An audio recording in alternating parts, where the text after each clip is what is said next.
Mijn naam is Willem Vermeldvoort en welkom bij de Sportflits van Omroep Friesland. Een historische medaille voor Suzanne Schulting op het WK reedrieden. Bij de teamsprint hadden ze Thierry met Jutta Leerdam en Angel Daleman uit een gouden plak.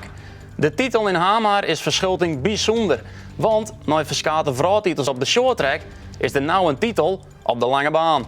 Het is wel gewoon een wereldtitel en het is wel een eerste wereldtitel op de lange baan. Dus ik denk dat dat best wel heel bijzonder is, ja.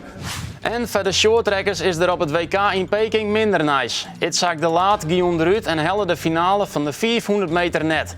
Troch een derde plak op de 1500 meter, maar Shinky Knecht op verhelling om de finale te heljen.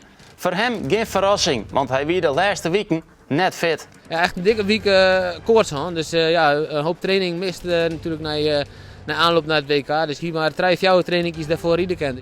Voor Cambuur wacht het dit weekend een echte topper. De club van trainer Henk de Jong maakt op bezitte bij nummer 1 Volendam. Zelf stiet Cambuur tweede. Geen ene lauwert wil praten over een kampioenschap.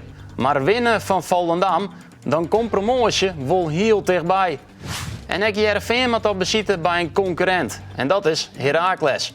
Beide clubs doen mooi in de strijd om play-offs voor Europees voetbal. Hoe komen de clubs uit het voetbalweekend? Dat en meer bepraten wij manje vanzelfs weer volop in de Sportcast. Want Safir deze Omroep Friesland Sportflits graag om de volgende flits.